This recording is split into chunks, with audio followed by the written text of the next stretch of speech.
In the spring of 1962, Lillian R. was just 6 years old when her name briefly appeared in the local paper.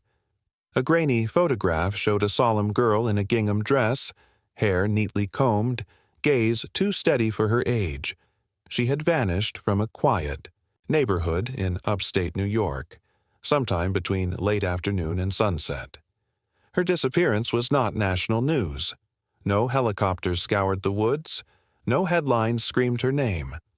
Only a few posters, a brief search, and a short-lived assumption that perhaps she had wandered too far. The community whispered, but time did what it always does. It closed over her story like water sealing over a sinking stone. Lillian had no siblings, no close relatives except a distant cousin in another state. Her parents, both reserved and private, moved away a year after her disappearance. No gravesite was ever established, no ceremony held. What remained was a house slowly eaten by ivy and memory. As the years passed, the details thinned. Most neighbors moved, and with them, the last living threads of Lillian's daily life unraveled. Her school desk was filled by another child. The town went on. But some stories resist forgetting. In the decades that followed, her name would surface, like a ghost in town records, genealogical trees, and quiet questions asked by strangers sifting through archives. Who was she really? What happened to her? Why had her story faded so completely, like it had been scrubbed from memory? And why, over 60 years later, did a stranger know exactly where to send a box marked only with an old street name and a warning? She never left. Not really. The map was unlike anything Sarah had seen before. It was yellowed with age, hand-drawn in dark pencil on brittle paper, the edges curled and fragile. There were no familiar landmarks, no street names or highways, just rough outlines of tree clusters, a few sketched trails, and a circle drawn in red ink near the center. In one corner, barely visible, was a date, May 3rd, 1962. Sarah scanned it repeatedly, trying to place it, to find a single recognizable point that might anchor it to the real world. But the more she examined it, the more it seemed to resist logic. Still, something about it pulled at her. It didn't feel like fiction. It felt deliberate, meant for someone to follow, meant for her. The forested area indicated on the map reminded her of the undeveloped land just north of town, a stretch of trees and uneven ground behind the defunct railroad. It was land that had never been built on, always left wild for reasons no one questioned. That afternoon, map in hand, she drove out toward it. The road turned from asphalt to gravel and then to nothing. She parked and walked. The woods were silent, save for wind and her own footsteps. She moved carefully, matching the lines on the map to the shapes around her. A twisted oak, a slope in the land, a rock formation. It began to line up, impossibly, like a memory she didn't know she had. Hours passed. She reached what she believed was the red circle. There was nothing. No house, no marker. Just trees and moss and the kind of stillness that makes a person question their own presence. But as she looked down, she saw something strange. A flash of metal beneath a thick layer of leaves. She crouched and uncovered it slowly. A rusted bicycle frame, small, bent at the wheel. Nearby, a child's ribbon lay wrapped around a tree root, discolored by decades of rain and earth. She stood there, surrounded by the weight of something unnamed. There was no sign of life, but she felt watched. Not by a person, but by time itself. Something had happened here, long ago, and whatever it was, it hadn't left. It had just gone quiet. The house at the end of the lane had a weathered porch and sagging shutters, but there was life inside.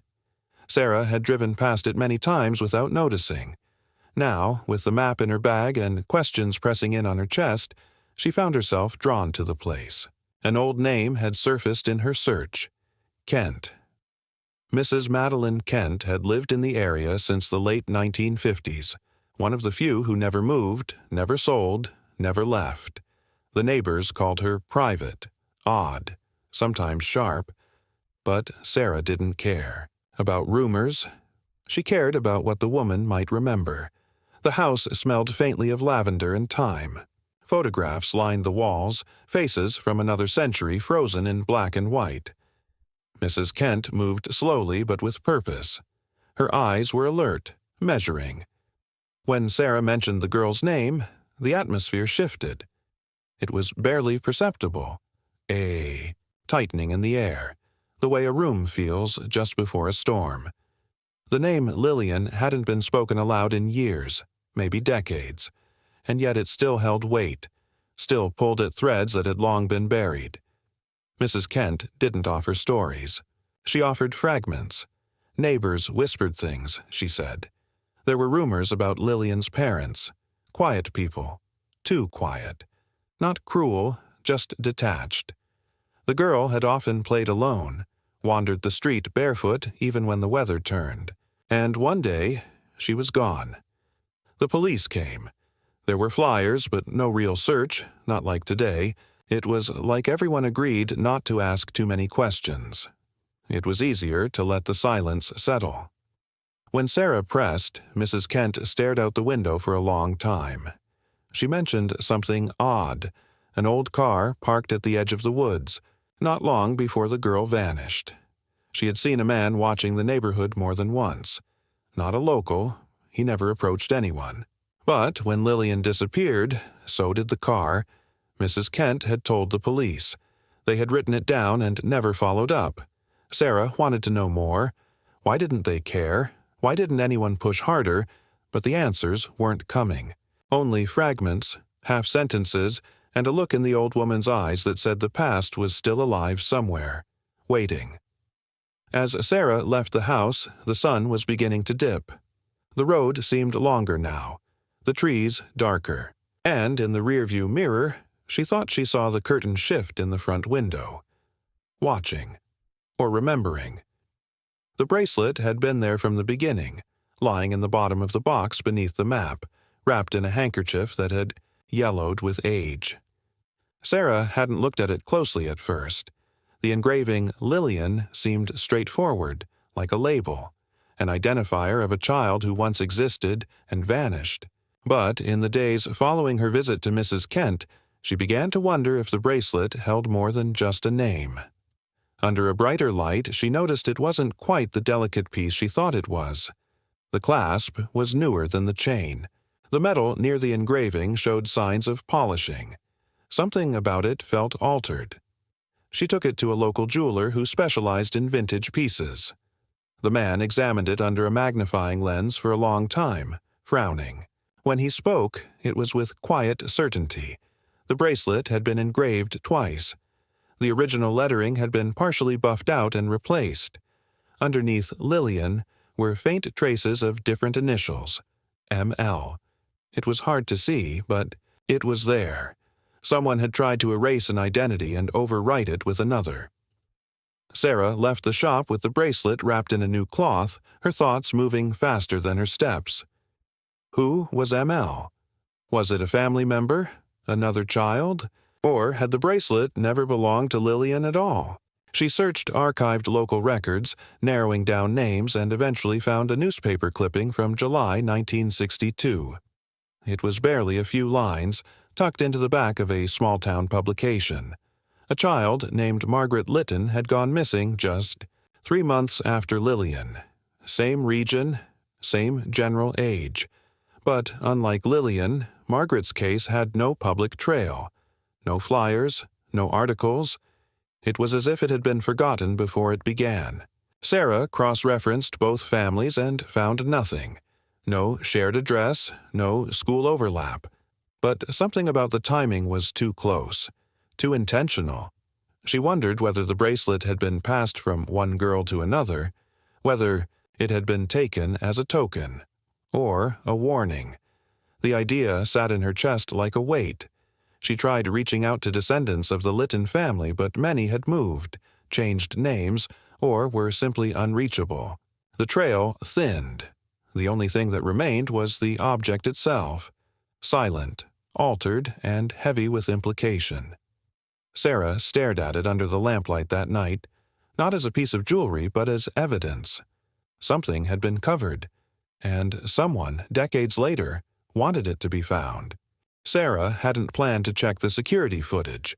The box had been left days earlier, and it felt like a lifetime since she'd opened it. But something gnawed at her. A sense that its arrival hadn't been random. Her front door camera, installed for deliveries, had a narrow angle, just enough to see the porch. She scrolled back through days of quiet recordings, dogs passing by, wind shifting leaves. Then, at 4:13 a.m., the image froze her. A man in a long, dark coat stood at the edge of the porch. His face was obscured by the angle and a worn cap pulled low. He didn't knock. He didn't hesitate. He simply placed the box down gently, adjusted it to face the door, and walked off into the dark. His movements were slow, deliberate, like someone revisiting a memory rather than delivering a message. Sarah paused the video on a frame where his hand lingered on the lid. Old, veined, worn, not a stranger, not in the truest sense. She posted a screenshot to a local history group asking if anyone recognized him. The comments poured in, mostly speculation, until someone mentioned a name: Howard Ellis. He had once been a forest ranger in the area, working near the undeveloped land, behind the tracks. He had disappeared from public life decades ago.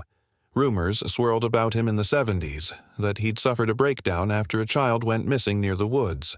No one had seen him in years. But a retired postmaster messaged Sarah privately. She said Ellis was alive. He lived in a cabin off a dirt road near the old ranger station, reclusive, barely spoke. Sarah drove out the next day. The road was rough, surrounded by towering trees and a silence that pressed inward. The cabin was small, roof sagging under years of neglect. Smoke curled faintly from the chimney. She approached, but no one answered. On the porch, an old rocking chair faced the woods. A thick layer of dust covered the railing, except for one clean handprint. She left a note with her number. Days passed. No call came. But one morning, Sarah found something new on her porch. A small envelope, unmarked. Inside was a photograph, black and white, faded at the edges. It showed two girls standing near the woods, holding hands. One was clearly Lillian. The other wore a necklace with the initials ML, scribbled faintly in pen on the back. No message. No explanation. Just the photo. Sarah stared at it for hours. Whoever had been watching for a very long time. And maybe he wasn't just watching. Maybe he was waiting for someone else to notice. The woods were different now. Not in the way they looked, but in how they felt.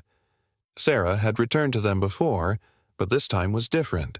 She wasn't following a sketch on a map or chasing names from forgotten files. This time she was following instinct. The air was damp, dense with pine and old soil, and the sky above was overcast, casting a pale gray wash over everything. She followed the path again, or what remained of it. Twigs cracked beneath her feet, branches brushed against her arms, and every few steps she glanced behind, not out of fear, but out of the quiet certainty that this place remembered more than it revealed. She walked for what felt like hours, deeper than she'd ever gone. The forest began to close in, the trees older, the ground more uneven. Then she saw it, a stone structure half swallowed by vines and earth, barely more than a ruin now. It wasn't on any map, old or new. Its walls had crumbled in places and the roof had given in long ago, but it had once been a room, a shelter. Inside, the air was still. On the ground were rusted tin boxes, shards of ceramic, and something else. A child's shoe, impossibly small, wedged into a crack in the wall. Nearby, a bracelet. Not the same as before, but similar. Simple. Worn. Etched with no name. Just a symbol. A small star. Sarah picked it up and felt the weight of it, more memory than metal. The space didn't offer answers. There were no bones, no names scratched into stone, no final messages left behind, just relics that had resisted time and truth.